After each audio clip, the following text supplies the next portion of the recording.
code, make some small modification, then construct another different network. The two network, it's not interconnected. It's like you double the Bitcoin network, right?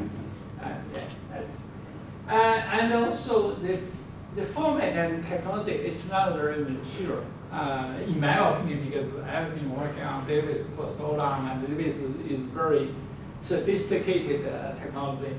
So this is so there is this is actually an improvement. Some people perceive as an improvement version of the Bitcoin and the Ethereum. Ethereum actually is a different type of blockchain similar to Bitcoin. It's actually have the second biggest market value on the digital currency market. Ethereum Plasma is the improved version of the Ethereum. And Lightning Network is a different version of also improvement. The Ethereum Plasma uses self-trade grants of transactions so that the transactions start on the main chain as well as the side chain, right? You have different paths so that different computer can work on different paths so that everything can go faster.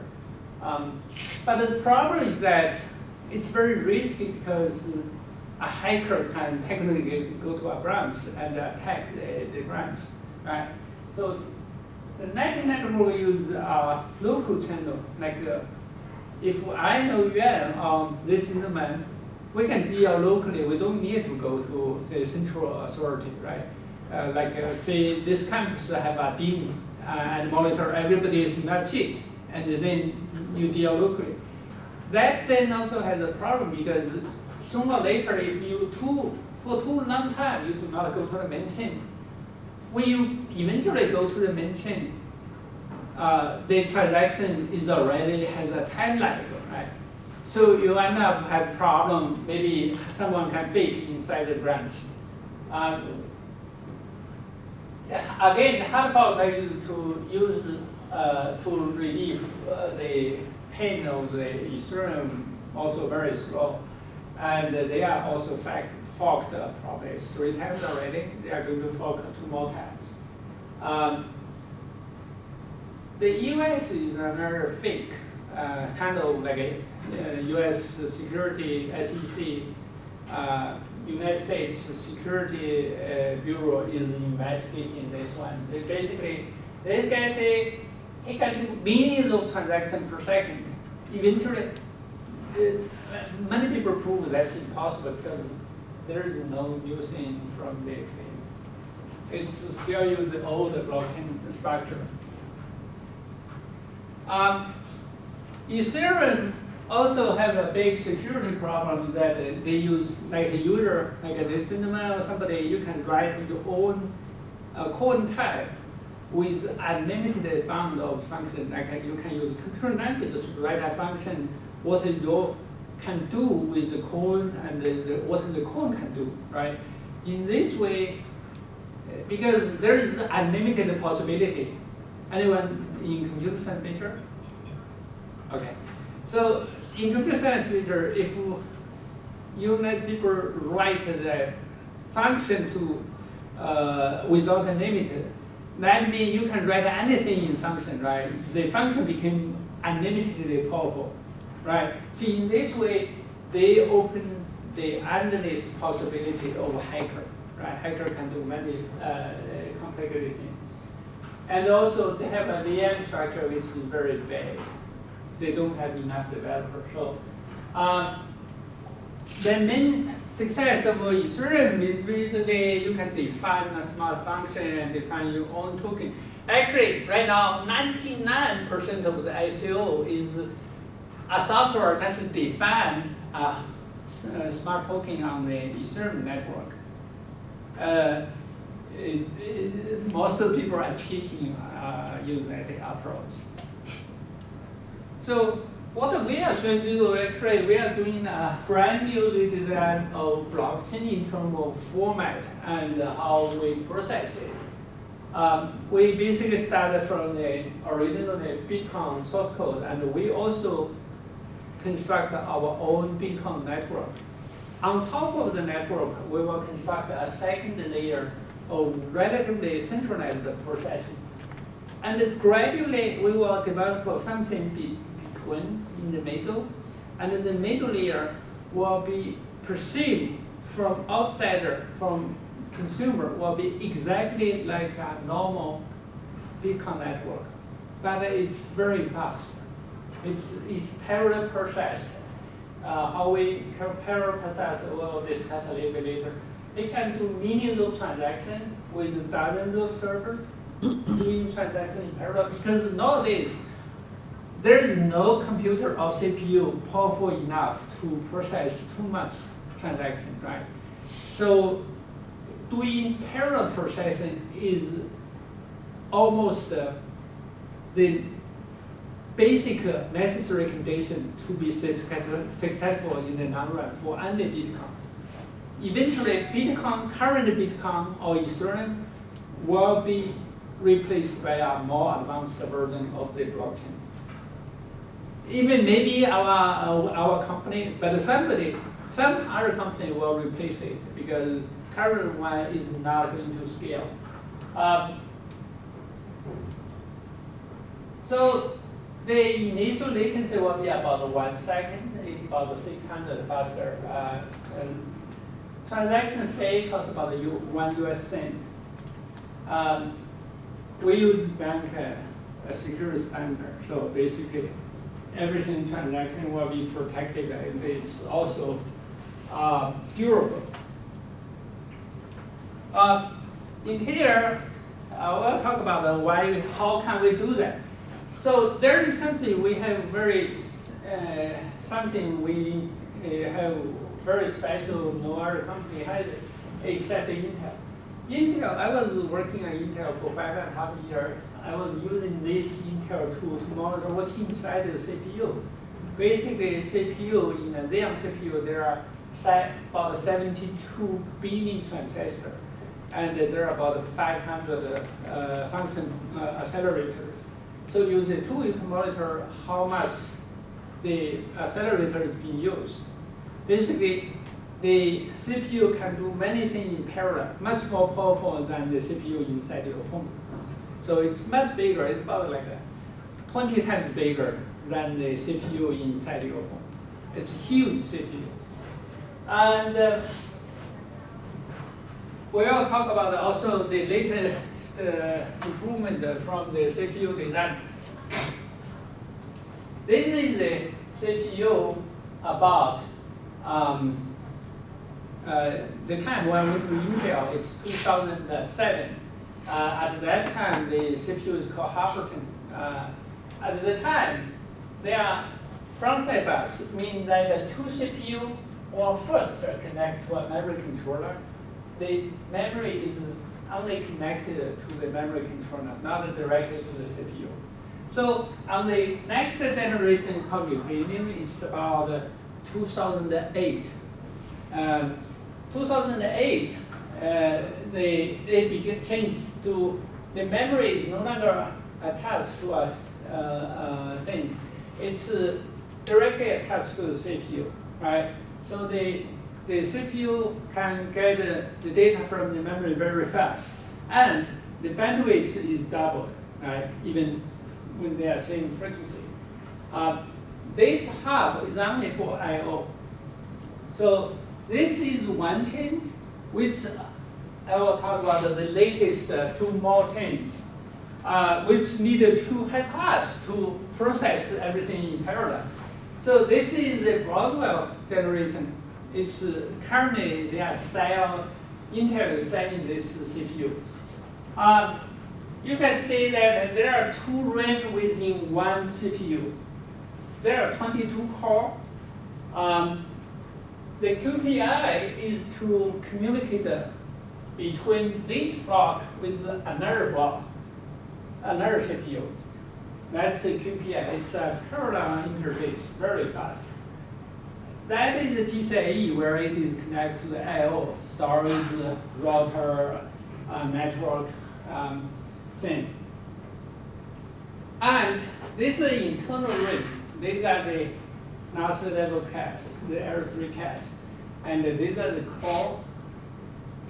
This is also the core.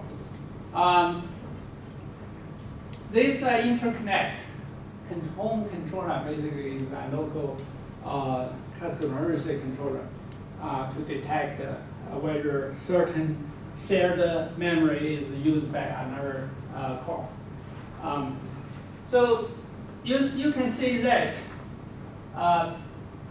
the interconnect between the memory and the core, everything changed, right, from the last one. And recently there's another change, the scaling. Scaling, they remove the ring, right? There used to be a single ring. Now, not technically removed. They actually have a more ring. This is ring, this is ring, this is ring, and this ring. That also ring this way, two-directional ring.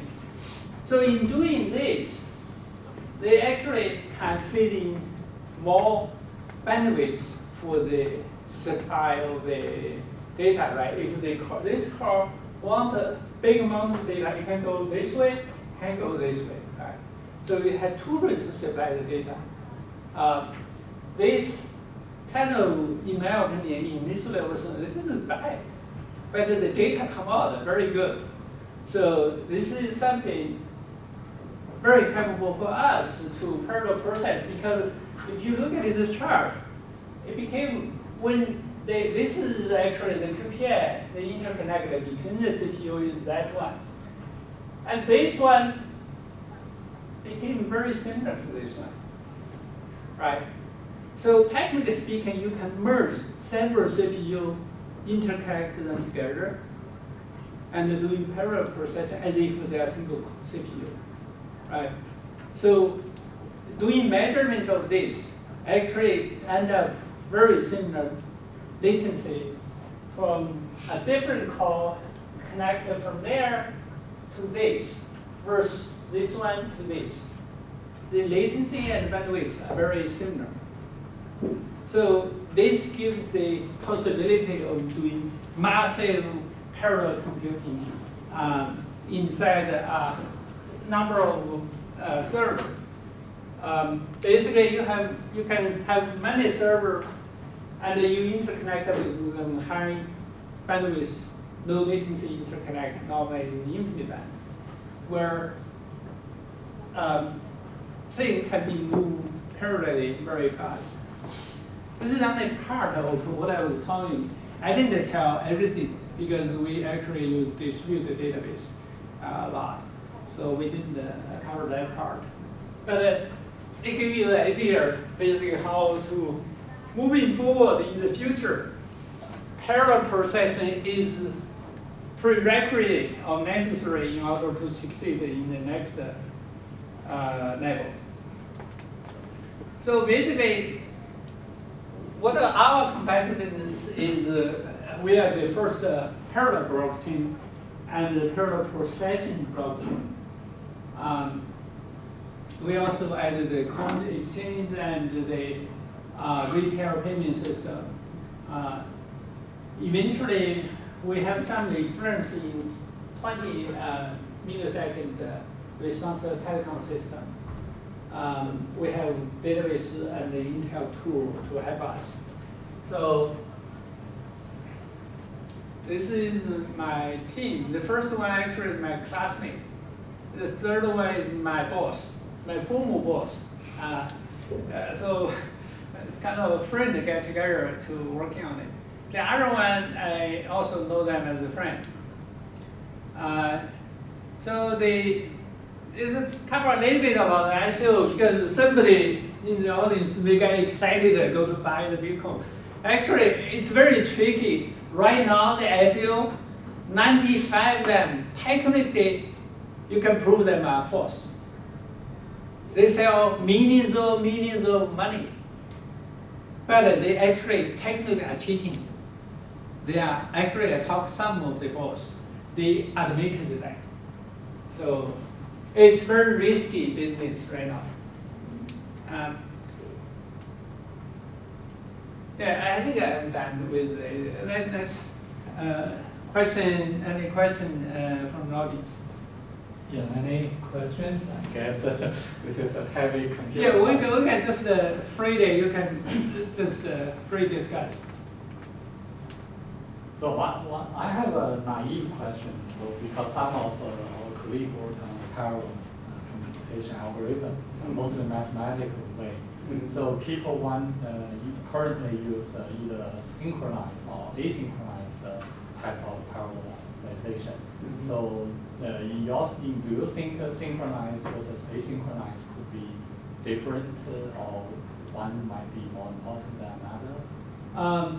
I think that if the computation is not urgent, it's like if you do your research in your lab, I think that it is better to program them in asynchronized, because in that way it can be more parallel, right? Be more parallel, and the program can execute faster by utilizing more core and more server. Concurrently, if you synchronize, that means you have to put a lot of lock, software lock inside the software. So the lock will prevent many cores to be used simultaneously. So synchronized it's not very scalable in general. Can be very scalable, like a database is also synchronized, but it's very scalable. But it has been improved for 50 years, right? It takes a lot of time to get synchronized to run faster. But for asynchronized, you can easily make it very fast by not using too many lock. Like this type of parallel blockchain, is that possible to use asynchronous or kind of dangerous? I can talk a little bit about it. I think a certain part of what we did is synchronized. Certain part is not synchronized, mainly because certain part you have to be synchronized, because certain business logic, for example, I buy 3 things, right? The first thing has to be processed earlier than the next one. Otherwise, it can be, the bidding can have a problem, right? That's unfair, right? That kind of thing. So certain things has to be done in synchronized manner, in certain order.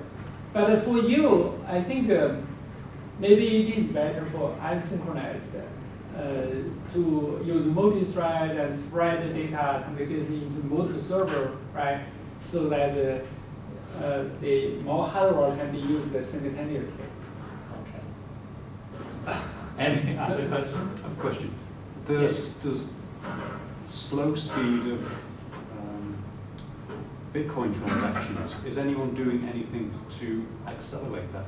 So obviously you have your response, but presumably Bitcoin. Somebody before me, actually, they have tried maybe a few dozen different methods. That's what I talked before. Let's go back to the system where they try to improve it. These are the most popular, people are excited about the two methods. One is Ethereum plasma, and another one is Lightning Network. Right? They basically use same branch to try to have more computer working on different chains, right? But their system has a major problem that if you have the localized transaction, for example, people in your transaction in your department or your school, you do not go to the main chain, right? You only use your school chain. But the problem is that it can be corrupted temporarily, right? Some hacker can attack your chain, because a hacker in Norway or in China can have 10 times more computation power in all the computers in your campus, right? They have massive farm of computer money. So they technically can attack your campus blockchain and breaking it and reconstruct it, because your campus don't have enough computation power.